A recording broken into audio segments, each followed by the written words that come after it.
2024. I shouldn't have to tell you that. It didn't like sneak up on you here. But today I'm here on the Wednesday workshop for entrepreneurial speakers. I'm here to tell you we're kind of in a crisis mode right now. And here's why.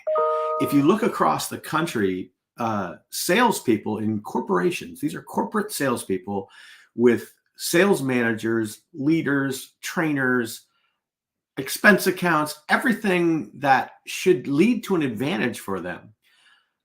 Salespeople, professional salespeople in this country, about 20% of them hit their quota. 20% of them hit their goals. That's with all that extra help, managers, trainers, all this. What about the entrepreneurs? Without that, no boss. It's you, right? And you probably haven't been classically trained on how to sell. So it's kind of a new thing to you. You just had this brilliant idea and you wanted to present it out there and you expect it to work. Well, guess what? Entrepreneurs fail at an alarming rate. And here's the reality of why it's a crisis right now. Right now, we've lost 4 years of people skills during that pandemic. And it's getting worse every single day. People stayed on Zoom. They're still doing virtual meetings. They try and get away as much as possible from human interaction. Oh, great. I'll just have ChatGPT do this for me. Well, this is like having your intern run your business, right? So I'm going to have ChatGPT say the words that's going to show people my native genius. It doesn't work that way. And we want to talk about some of the things that's going to make it easier for you. I'd love to have you come in here live. My name's Ray Engen. I'd love to have you come in here live and talk about some of these things with me. Also, if you're afraid to do that and you just want to kind of pop in a call with me, I got my link running down in here. It's Join Ray Live to hop in here now. You'll pop in the green room, enjoy the charcuterie boards back there, the hot tubs and everything. And then I'll pull you in. We'll start with some questions. But let's talk about some of the symptoms of this. When you look at how you create, for the last 4 years, I've been working with hundreds of entrepreneurs that all tell me the same thing. Oh, I'm great at building rapport. I have no problem with that. I said, well, what's the problem then? And these are people that paid a lot of money to get in this program. And, people aren't returning my phone calls and they're not answering my emails. So what that tells you is there's a problem, not with rapport building, because they haven't figured out how to get there. It's problem with creating the familiarity of friendship. And what do I mean by that? Well, think about the last business email that you received. And it's from somebody you probably already know, maybe a little bit, or the ones that are reaching out blindly, that's a whole different topic. But the ones that have talked to you once, and maybe you're interested a little bit, email begins, hope this email finds you well amid your topsy-turvy Memorial Day weekend. Something like that, right? Well, go take that email and compare it to the email that you got from one of your friends or the text you got from one of your friends. Did any one of your friends start the email with, hope this email finds you well? No, because friends don't do that to friends. Friends just make statements. They pick right up wherever they were in their lives and they continue with where you were and they assume that you know and you go on with that. Friends don't ask questions of each other. They make statements. And creating this familiarity of friendship is one of the things that will turn a stranger into a client. It'll take someone you meet at the grocery line and give you a chance to have a conversation for a sale. We've lost people skills over the last 4 years. It wasn't good 4 years ago, but now we have even less. And here's the entrepreneurial conundrum is we all have this great idea that we think can change the world, but because it's so easy for us to do, we undercut its value, right? So we have to deal with that. So there's really 3 circles that I want to quickly talk about today, and get your feedback on these things. And if you're watching this later, you can leave a message in the comments, and I will get to it. I'll answer it to you. If you leave something in it today, I'm also going to have tomorrow's a cure day where we take on all kinds of people's problems. But if you put the problem in the banners in the comments, love to have you. And we're going to switch gears right now because we've got a superstar. Rarely do you get to have someone come on here that has 5 Emmys, but I'm going to bring on somebody that has 29 of them. Please welcome Bill Stainton, the innovation sensation. Ray Engen, how are you? Doing well. How are you doing, Bill? I'm doing fantastic. Wow, I wasn't expecting to be spotlighted right away. Oh my God! When you got an opportunity like you in the green room, I'm going to elevate my looks by bringing you up to compare me to you. Oh, it's all lighting and filters and everything. You do what you have to do. Yeah. So have you noticed anything about in the last 4 years the deterioration of the people skills across where you've been presenting and working with people? Yeah, and I have noticed that. I don't think it's necessarily endemic at this point, but I think there's a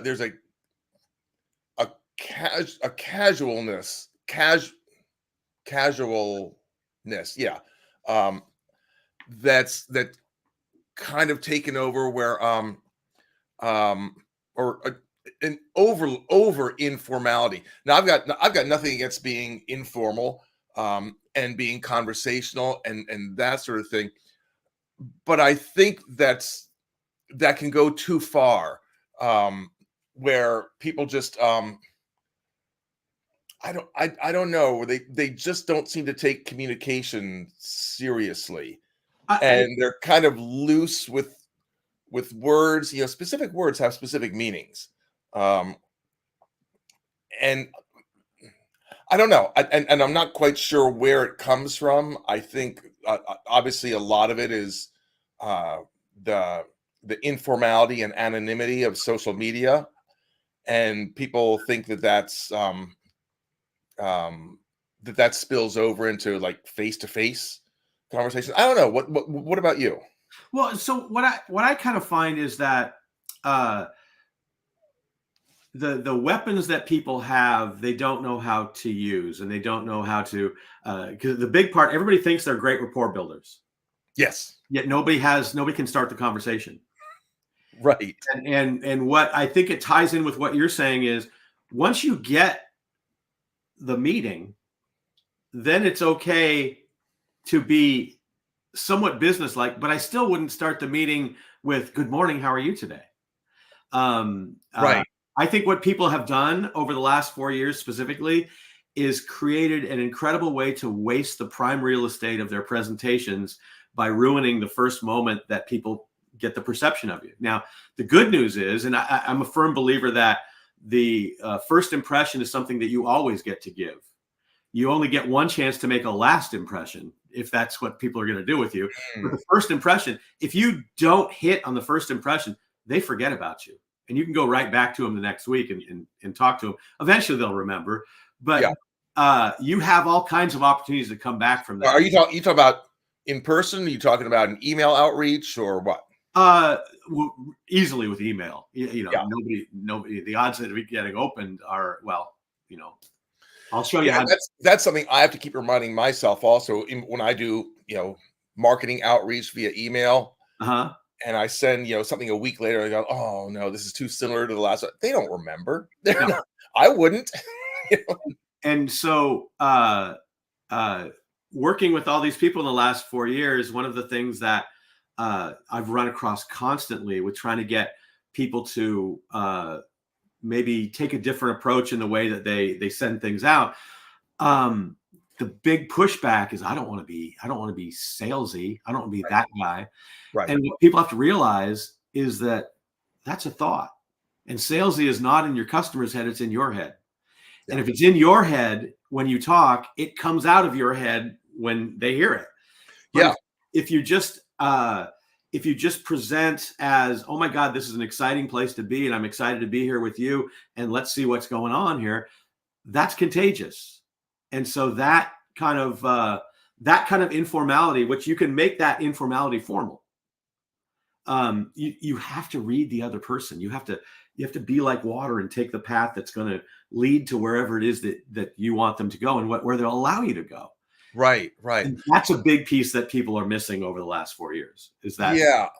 When you talk about being salesy, um, think about uh like a Netflix series that you really like one of what do they call it, like a limited series, 8 episodes or something like that, that you watch and you're like, oh my God, this is amazing. Or a book that you read this is life changing.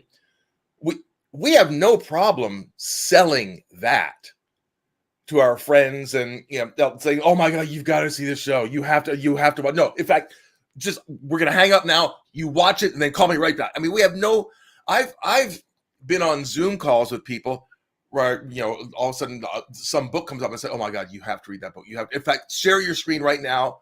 I want to see you go to Amazon and buy that book. It's like, do it right now. That's pushy and salesy, but it's coming from a place of, you are going to absolutely love this.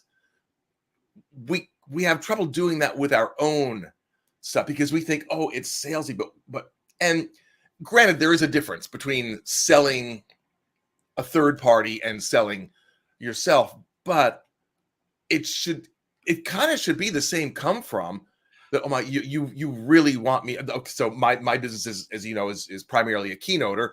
It's like, no, trust me. No, this is, from what you've told me, I'm exactly what you want. I'm and if I weren't, I would tell you that, because I've told people that. So, you know what? I just told somebody that 2 days ago.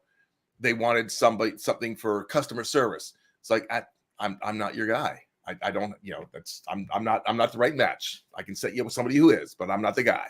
And if you're looking for a great keynote, you can find it at billstanton.com. I believe that's correct. All Yeah, right. that's correct. Very good. Mm-hmm. And well, one of the things that I think that you bring up with that is, and it's a question I get asked all the time, because I'm a big fan of Dr. Cialdini and influence. Sure. And I get asked all the time, what's the difference in influence and manipulation? And the difference is in the intent of the seller, basically.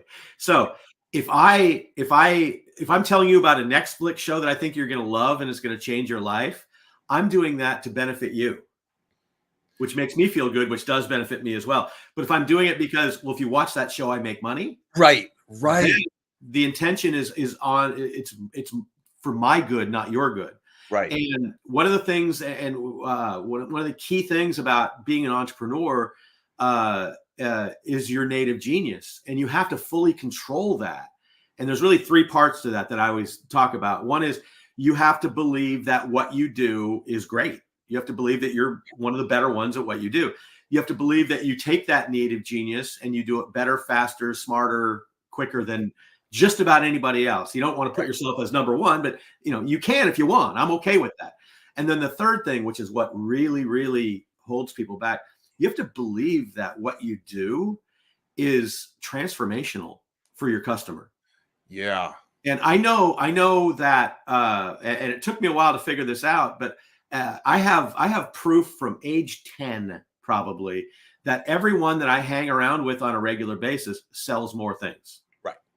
And they have more fun and they sell more things. And those are the 2 things that I know, if I can take the way that I do that and put it in their head, it's going to transform their lives and make their lives easier. So I have no qualms asking people. As a matter of fact, the way I look at it and the way I kind of overcame the whole, well, I don't want to impose on these people. If I don't give them what I know, it's selfish. Yeah.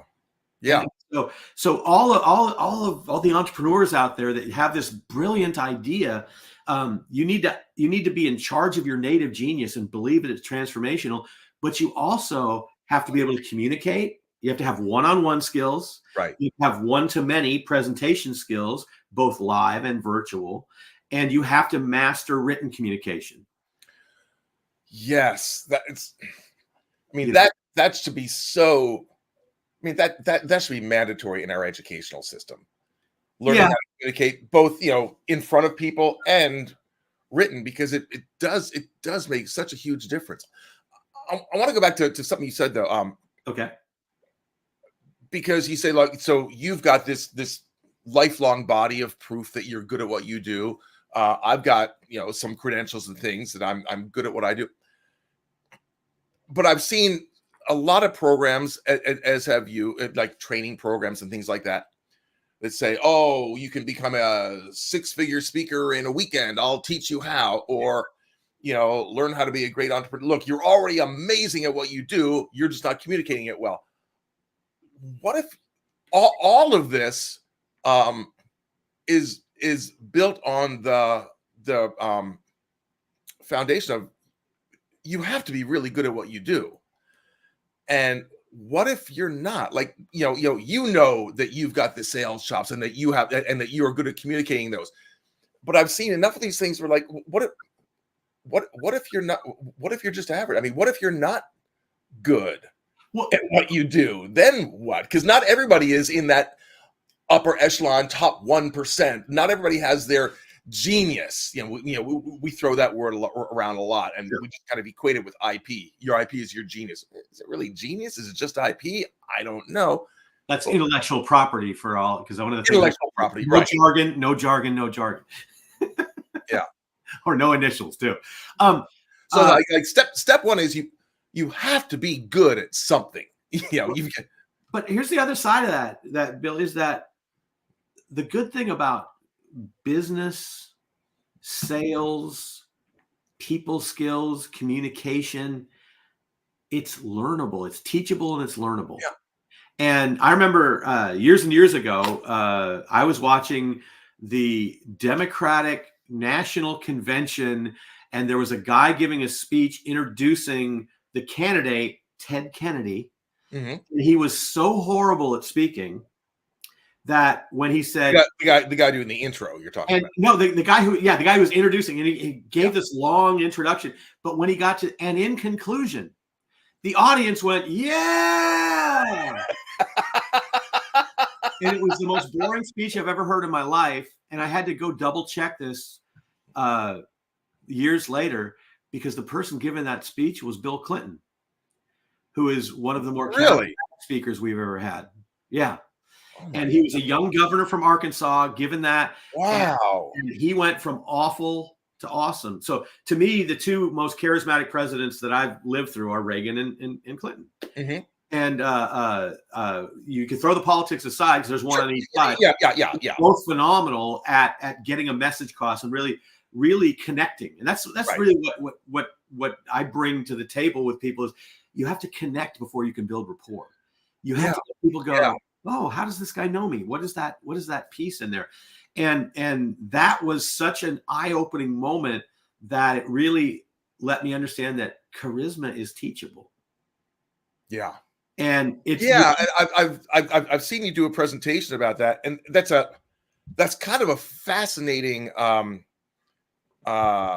thesis, because some people would think that that's no. I mean, charisma, you're born with it. It's pheromones. It's something that you're born, and maybe there is something to that. But you're absolutely right, because I've seen you prove it that it is teachable. And some people can be better at it than others, just like anything that's teachable. Some people will be better, but it is learnable. The one piece in true charisma that it probably is the hardest of all to teach, and if somebody doesn't have it, I'm not sure if I could teach them how to do it, is they have to have genuine concern for others. And I think that's the absolute key. And that's the difference between a sociopath who's charismatic like Bundy, right, and then somebody else that's really natural. Somebody told me once, I never met him in person, but Bill Clinton, never met him in person. I've seen him speak in person, but never met him. But I've got a couple of friends who have, and they say that one of the things that he does, and I don't know if it's just a trick or if it's something he does naturally, or if it's something that started as a trick and now it's so natural.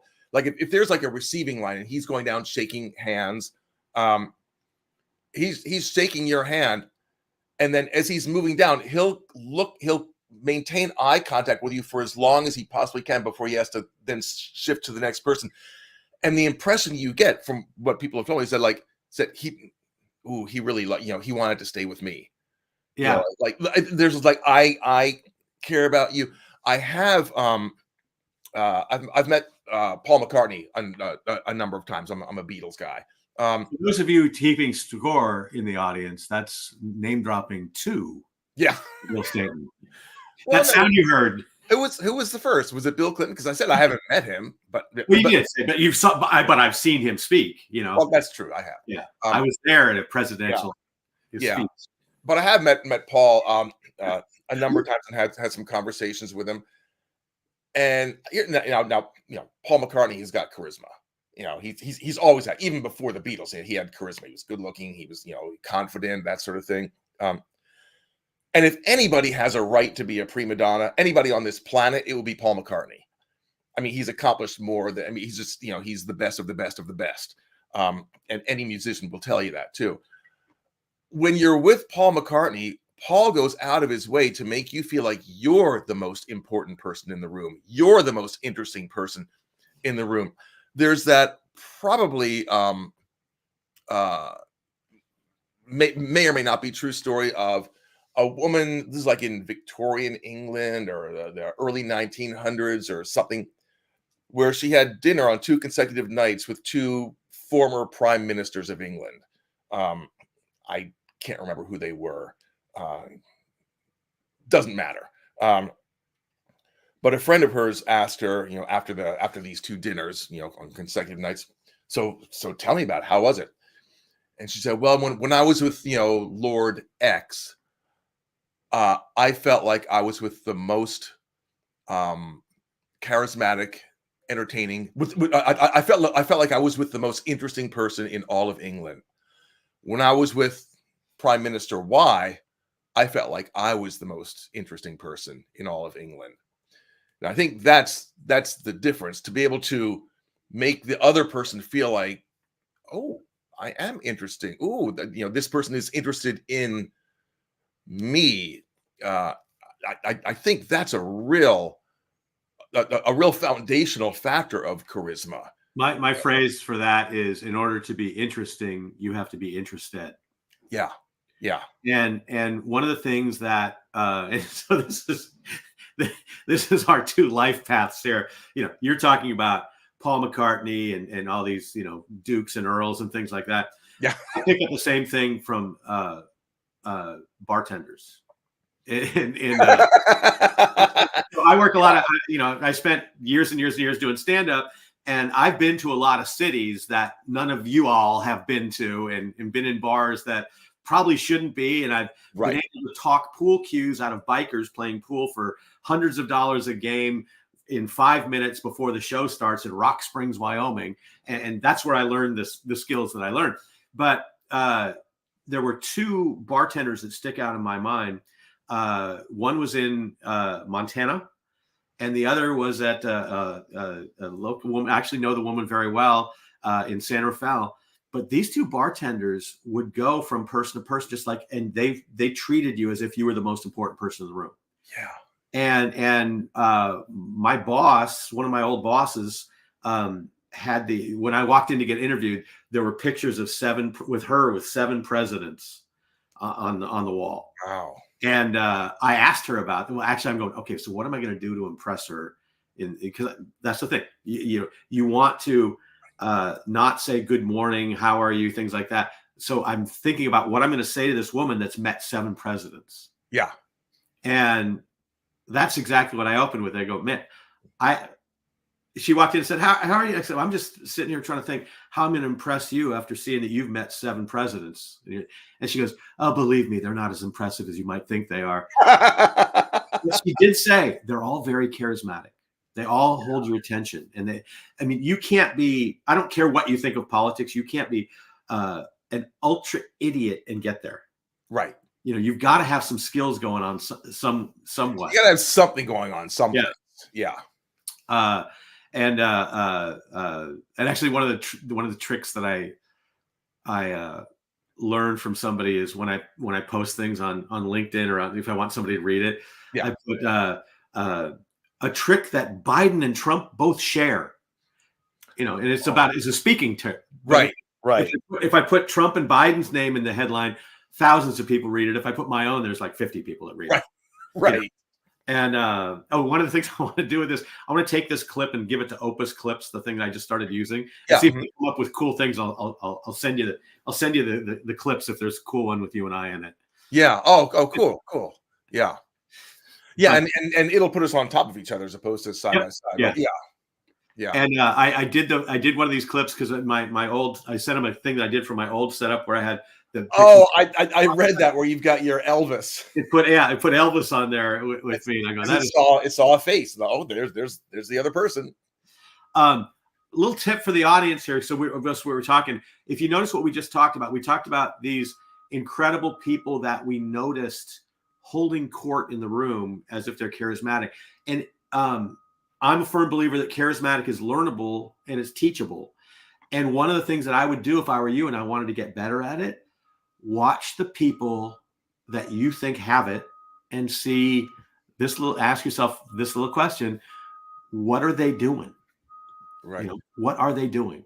Is there somebody backing up near you or something? I mean, I'm here. Oh, that's outside. That's Oh yeah. Well, I figured. No, there's somebody in the bedroom backing up. yeah. My cat's crawling out of a space right here, and I had to put it. It's gotten a little fat, so I had to put a little. Yeah. Little No, that's really good. Yeah. What are they doing? And the same thing with we talk about creating this connection. If I see an email and I'm going, oh my God, I wonder what's in that. After I click on it, and I'm usually disappointed. Yeah. I'll say, okay, so how did they get me to open this? Right. And I will look at that subject line. What can I do with that to adapt it to my business? Well, that's a key. As you know, my field is innovation, creativity, thinking differently. And everybody thinks, you can catch that at billstaton.com. Yeah. Okay. So many people think, well, I'm not creative, I'm not innovative, I don't know, innovation is not my job. We have an entire department that does that. That's not me. I say, innovation is one, it's all about connecting dots, and it's about observation. And just like you just said, look for success elsewhere. If you see somebody doing something cool, some company doing something cool, and then it's just a matter of first observing that, which anybody can do. But then the second step, which almost nobody does, which is very easy, is just say, oh, how can I apply this to my situation, either in my personal or professional life? I've got this challenge going on. I've got this opportunity. I need to, do something. So you can either, find who else is doing that outside of my world. Who else is already doing that successfully? How can I take what they do? Or again, anytime you notice anything like, oh, that's cool. You're in a supermarket. They say, oh, that's cool how they have that displayed. How can I take that and apply it to my world? And look, you may not always come up with answers, but as long as you keep asking your brain that, eventually your brain's going to kind of get the idea and go like, so you really want to do this. Like you want to think this way, and you'll start seeing connections. And that's really what it's all about. Find success elsewhere and ask how you can apply it to your situation.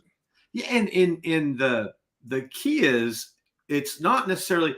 I kind of believe people when they say that there's nothing new on the planet, but if you take 2 or 3 ideas and put them together, you form a different way to look at the things that more people get. And so if you improve upon what's out there, or you make it your own, I call this American Idol marketing. You take the song that's out there, you adjust it to make it your own style, and it works really well. And I was talking to somebody about marketing, and it's about being seen and being heard, because you can say the greatest thing in the world. And I thought, oh my God, this is a great idea. And so I came up with the phrase, "Hey Jim marketing." So if I was in Pioneer Square in Seattle, and I'm standing on a soapbox screaming out at people, nobody's going to even pay attention to me, because I don't know what Pioneer Square is like right now, but it's like downtown San Francisco. Yeah, pretty much. But if I got on the same soapbox and I began what I said with, "Hey Jim," everybody in the audience named Jim is going to look.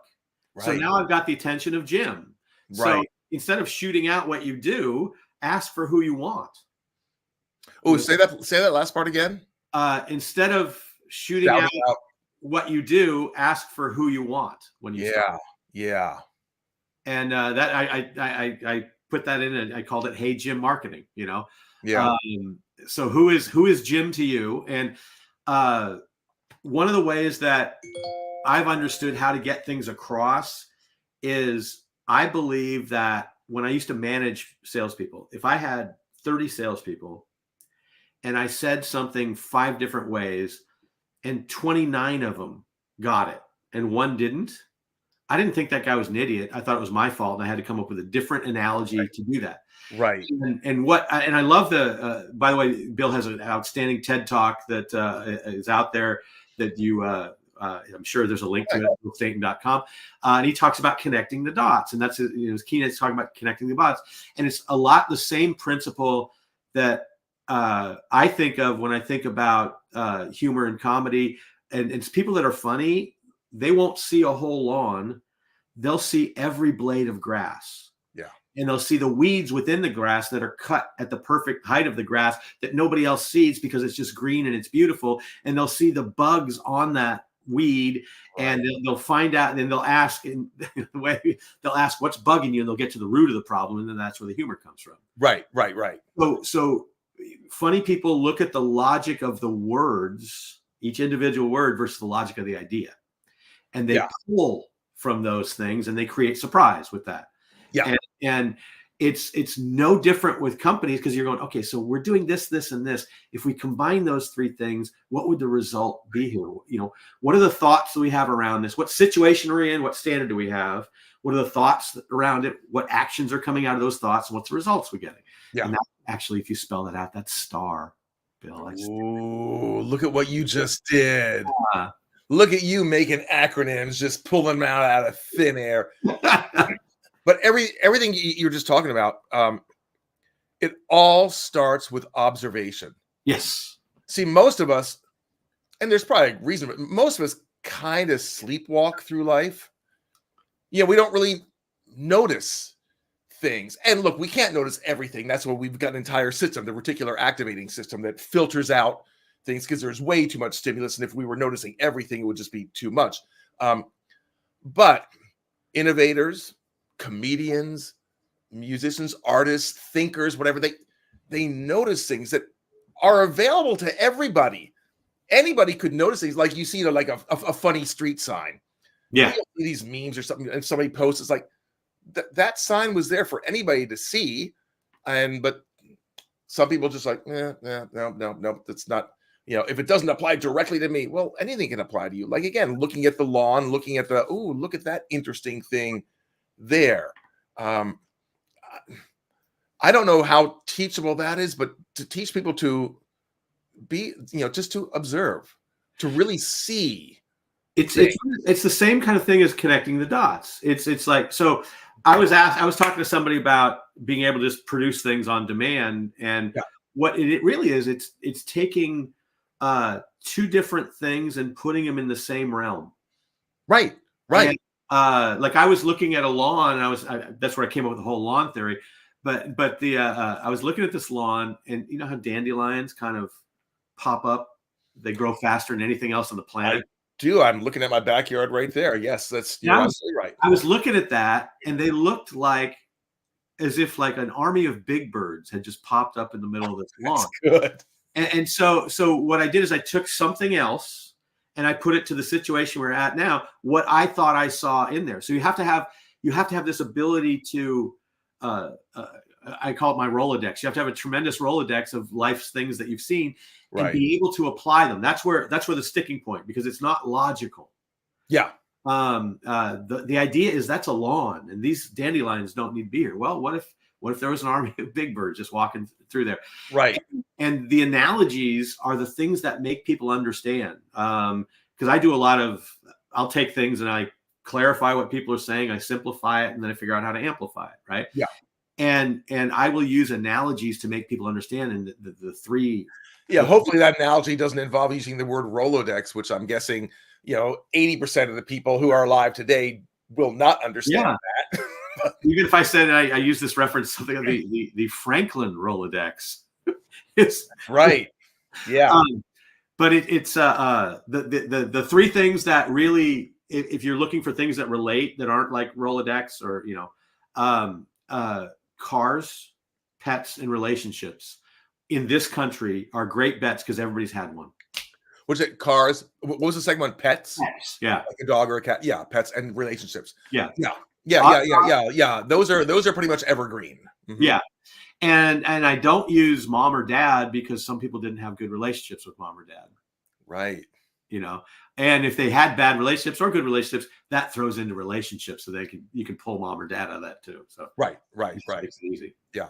Yeah. But a lot of that goes back to what you were talking about knowing your audience, about caring enough about them to go through that mental process of, oh, maybe I shouldn't be using this for these particular people, or for whatever reason, it might be sensitive, or it's it's an old reference that they won't necessarily know.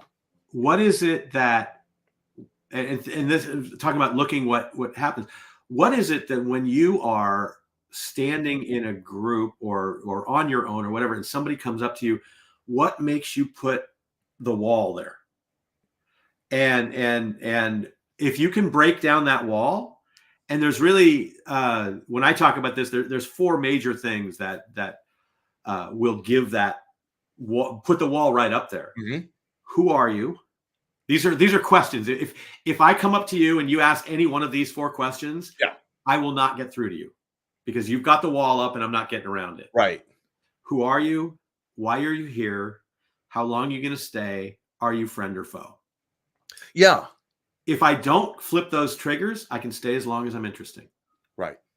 Right. And uh, the and the thing is, if you say something that you've heard a creepy stranger say, or a you know what good morning, how are you today? Right. I know that person doesn't know me, and their wall goes up. Right. Um, uh, do you mind if I sit here? Yes. Yeah. And these are all questions. Yeah. If I came up and made a statement, that those triggers don't happen. Yeah. And it all goes back to as do so many things, to kind of our primitive, I mean, look, as an animal, Fight, flight, freeze. as an animal, we're a pretty young animal. Yeah. We've only been around for like 200,000 years or so. That's pretty young. We think we're very evolved because we developed this prefrontal cortex here. But as an animal, they're like, sharks have been around for millions and millions of years. We've just, we're babies. So we're still controlled a lot by that primitive brain of, Yeah. friend or foe. Is it safe or not safe? And that manifests itself now of, are they trying to sell me something? Do they really get, all those things? But really what we're trying to do is answer the question, safe or not safe? Are they part of my group, or are they outsiders? I love body language, and I've done a lot of studying of body language. Mhm. And they really, like, people always think that that show Lie to Me came on like 15 years ago, and a lot of people Yeah. "Oh my God, that's great." Tim Roth, love that Yeah. show. I can tell when he's lying. I can tell when he's not lying. That's a bunch of BS. But what they can tell is if you're comfortable or uncomfortable. And one of the greatest tips that for anybody that is talking about their products to people and talking about what they can do for people, or trying to move forward with an idea, is this area right here, the glabella, right in there. Because if I say something to you and What's it you called? What did you call that? glabella, Oh, Glabella. okay. If I say something to you and it strikes a chord, you have it's gravity defying behavior. Your Wow. eyes go up and you show kind of excitement with it. Right. And then I know it's good. Now the other side of it is, if you stay flat or even go a little bit lower, Hmm. you may not have understood what I said, but you won't tell me that. Wow. And that little tip is one of the fastest, easiest ways when you have a one-on-one meeting, even on Zoom, because you can see it Yeah. on Zoom. You can stop and say, like, okay, I probably didn't explain that right. Let me get to the root of this thing. Yeah. And it gives you that chance to do that. It's one of the most Yeah. effective little tools that there is. And it's a simple Yeah. little thing with body Although language. on Zoom, and I think this was a big part of Zoom fatigue during the pandemic, when that's all we had was Zoom, Yeah. is because we couldn't really make eye contact. Like right now, I'm not making eye contact with you. I'm making eye contact with my Yeah. camera, you are down here. I can either look at you or I can look at your Right. camera. So if I'm looking at you, okay, now I can read your face, but to you, it looks like I'm not really, connecting with you. So if in order for you to feel like I'm really connecting with you, I've got to look up here, away from you. Um, and so it does make it very, very difficult. I know there are tools and things, and you can take little cameras and put them down on the screen and things like that, but Yeah. uh, it's still a little awkward. Yeah, I did. I got the center cam. Right. I had trouble with it because it would go out every now and then. Right. It looks better on with just the thing built in, Yeah. in my Mac. But yeah, it was when I was using the center cam though. It's real easy because I don't. It's not on now, but it's just like right in your head, and I can almost see you. Yeah. Um, the thing, and I love what Yakov Smirnov said because it kind of described what we were going through during the beginning of the Zoom era. Yeah. Zoom era. That's good. Yeah, I love America. What a country! Here you get to watch TV. In Russia, TV watches you. Right. And that's what we went through. And the other thing too, from like if I sit here like this, even though I'm looking right at you, it's not as if I'm looking at you because I'm looking at my camera. Right. If I keep that stare for too long, it's a little creepy. Mm-hmm. But if I don't stare long enough, and so one of the best ways I came up with teaching people on how to be a little bit more charismatic through the little green dot is you have to look at them long enough to understand what their eye color is. And once you get that, then you can go off of it. Oh, that's a good little trick of the trade. Little gem in there. And yeah. If we met for coffee or a cocktail and we're sitting there, we could spend 2 hours rarely looking at each other. Yeah. But we're completely present because we're oh man, look at that guy. We see everything else that's going around us, and you see it too, and we're sharing that experience. Here we and we're fighting our cats, our pets, the garbage truck for your attention. And Jeff was the first one that I heard. Jeff Rogers said, "Yeah, it's like you're on TV and you're fighting. You're fighting. It's not a live performance. It's a television performance." Right. Yeah, that's true. Yeah, very true. Yeah.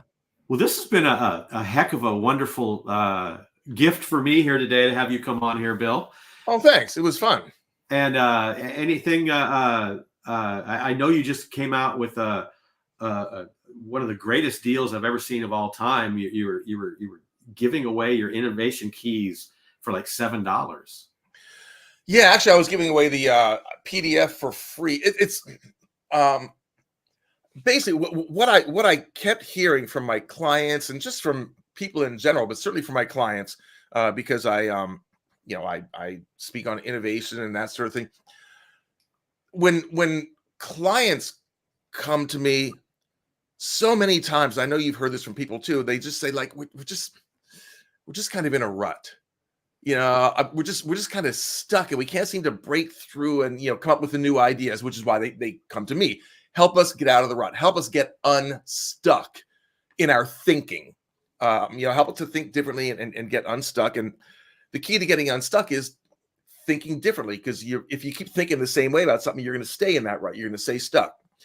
And I finally thought, well, I should make something to help people. I mean, not something that's going to, take the place of, my consulting work or my keynote work, but just something that can help people quickly. Yeah. So I made this little 4-page PDF. Look, here's some reasons why you get stuck, and here's some ways to unlock your innate sense of creativity and innovation to help you get out of being stuck. Here's some specific things that you can do to oh, I can do that.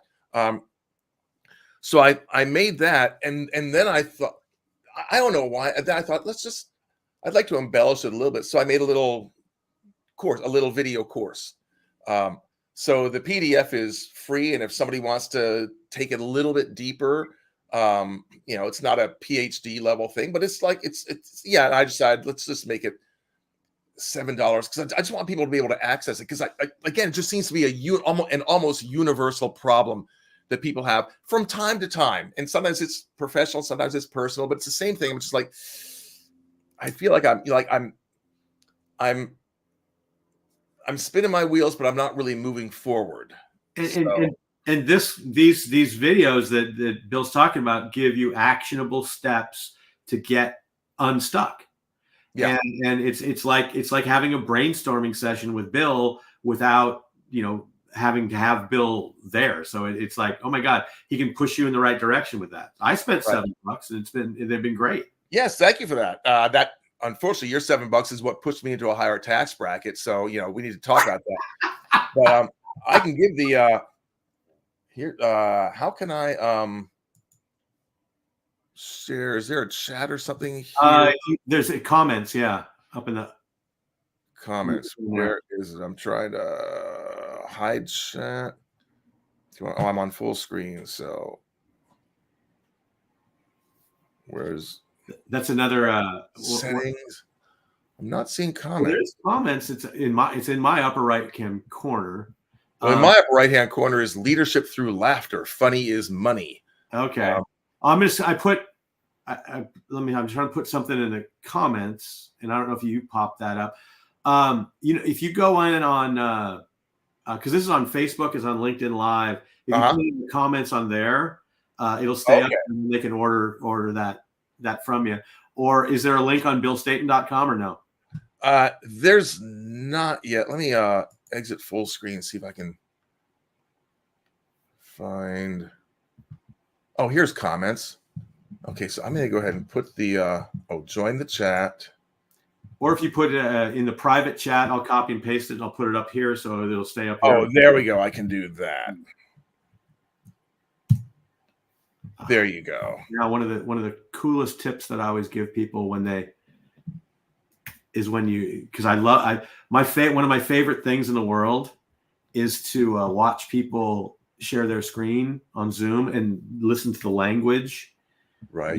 that they say, and there's how you get Bill's thing. And I always tell people, well, if you're going to go, because you go, okay, I'm going to share my screen, and you go, okay, here I go. There it is. Right. Right. Oh, can you see? Am I there? What you should do is make a bold statement or a big fact in front of you sharing your screen. So I would say, did all of you know the platypus has no stomach? Which is true. I will wait while you Google it, and then you go and do your share screen. Oh, that's cool. So they're occupied. Yes. Yeah. It's kind of like the this is a great innovative story. I think it was a hotel chain or something. I don't know, but they were getting complaints of the elevators were taking too long. People didn't like waiting for the elevators. So they were trying to think, okay, how can we make the elevators faster? Well, you can only make them so fast before people start, getting vertigo and that sort of thing. And what they did is in the area, in the part of the, where the elevator banks were, they just put mirrors up. Okay. And all of a sudden, it's like, oh, the wait didn't seem as long because people now are, looking in the mirror and they can kind of see themselves. But it's like giving them something else to do, so that the wait doesn't seem as long. So this is kind of like your platypus thing. Okay, look, I've got to do this bit of business here, but here's a little fun thing to keep you occupied while I do that, while I share the screen. I think that's really smart. Wow, this is like my phone is ringing. It's coming through my computer. It hasn't done that in a while. It's cool. I wonder who it is. It's not me. I'm not calling you. Yeah, it's But that is true about the platypus. The platypus has no. Yeah. It grinds things up in its bill, and then it just goes directly into the intestines, and then Well, and one of the things that there's the link to Bill's innovation videos there for you, and I've opened speeches with that. I thought you were going to say I've opened platypuses. No. Did you know the platypus has no stomach? I'll wait while you Google that, because everybody starts to pull out their phone. Right. And the beauty of that is what I did is I had a room full of people that weren't necessarily looking at me, now all doing the exact same thing I want them to, and we're all on the same page and we're all ready to move that next step forward. So Which, grabbing a hold of your audience, that's a which is also because now you've also given them all a shared experience. yes. Yeah. So which is so cool, because like, okay, now we're part of the cool group that knows that. Yeah. Yeah. And that's the cool side of it. The other one is the deflect when you get questions that you don't want. Yeah. Is there a Taco Bell around here? Because then everybody stops and goes, yeah, I think there is. There's one on like Shaw, Right. and they forget that there was a question on the table. Right. Oh, that's sneaky. Well, these are things that everybody thinks that they are this evolved, and like you said before, we're not that old as Right. a species, and as lovely and as individual humans are, they are 100% predictable on how they will, not 100, but 98% predictable on what they'll do based on what you say. And one of the things that I'm really amazed at, so if you look at sales, relationships, love life, business deals, they all happen after the laughter. So all these good things in life happen after the laughter. If it's that consistent that those things happen after laughter between people, shouldn't you be able to control that laughter? We should, and I don't know if that's in Cialdini's book. I'm looking back there because Cialdini's book is up there. His influence. Yeah. But one of the reasons why that book works is because we are all similar. Yeah. Reciprocity is one of the things in there. There are a number of other things that are in there because we are more similar than we are different. But with laughter, it does a couple of things. One, again, it's a shared experience. If we're laughing at something, genuinely laughing at something, that's hard to fake, genuine laughter. If we're laughing at something, it means that we're on the same page with it. We get the joke. We both get the joke. We're part of that in-group for that laughter. And I learned this from you. If you get somebody to laugh and they throw their head back, yep, and that's like a dog rolling over, exposing its belly to you. Exactly. Like, I trust you. I trust you. I feel safe with you. And when you throw your head back, there you go. I mean, like, that's a pretty vulnerable area there. Your throat. And if you look at it I've done this with people on Zoom, I'll go up, like in live, I'll go right up to people and go, "Hi, what's your name?" And I do it on Zoom, and what I see on Zoom, people do this, and they don't even know they're doing it. You subconsciously, if you creep out, you pull back a little bit and you drop your head right in that area. When you laugh, you expose that area. Yeah. So there's your like caveman proof that laughter is instant likability and trust. Yeah. And, instant rapport. That's how. That's what an incredible tool that humor is, and yet people, and you and I have spoken about this. I've spoken to Jeff Rogers about it because we're all kind of in that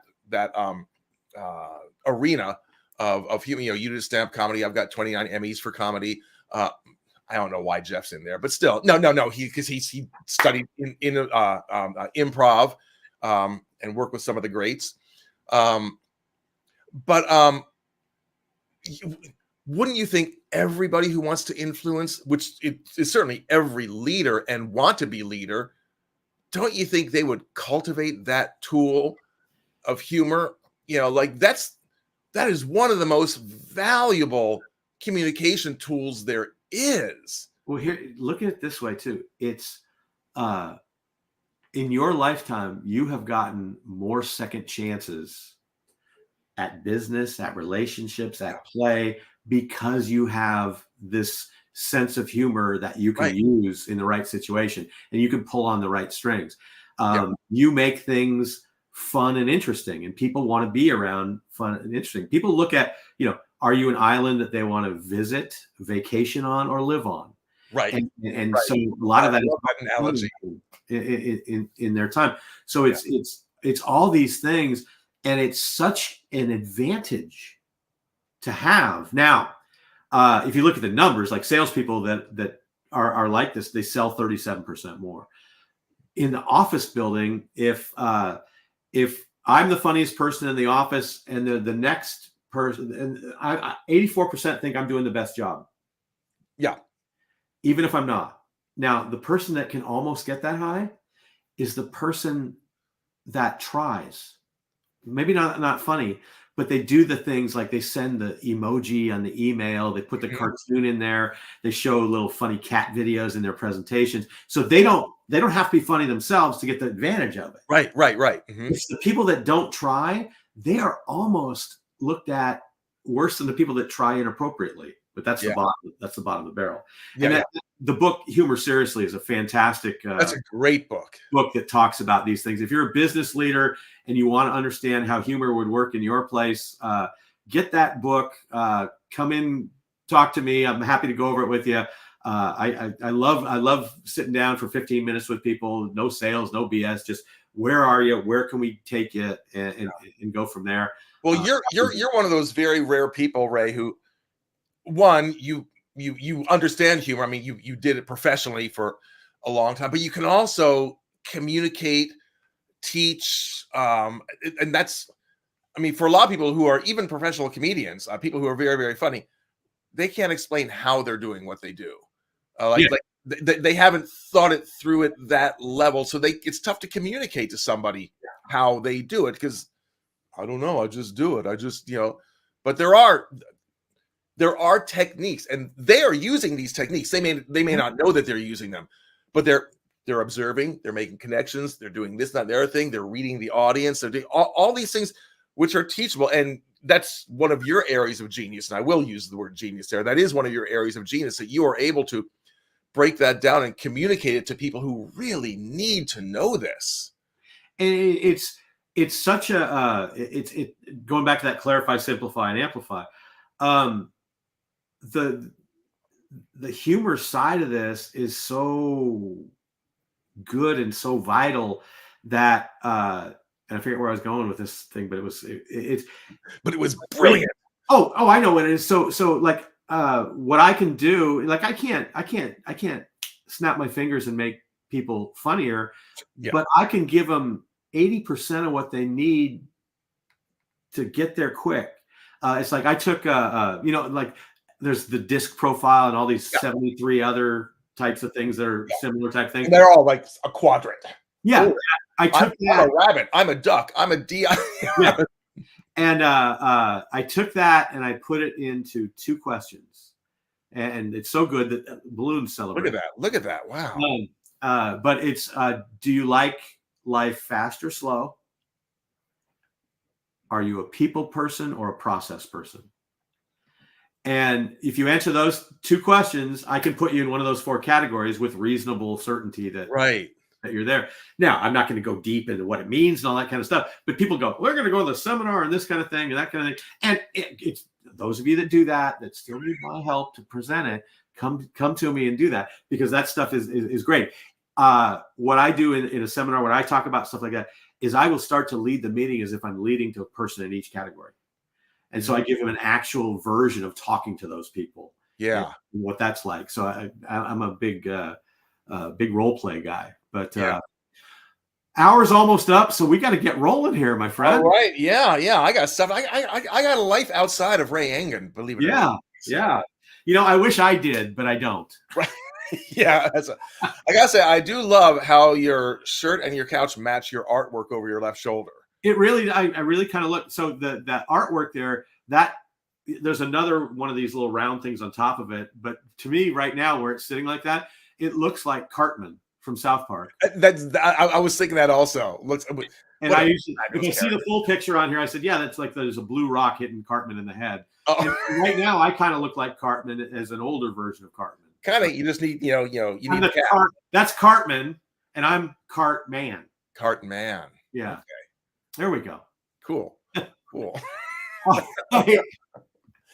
All right, man. I gotta run. Anytime. This is always fun. Yeah, this is a blast. I'm really glad I joined. This is awesome. Thanks, Phil. Right. You bet. Take care. Take Bye. care.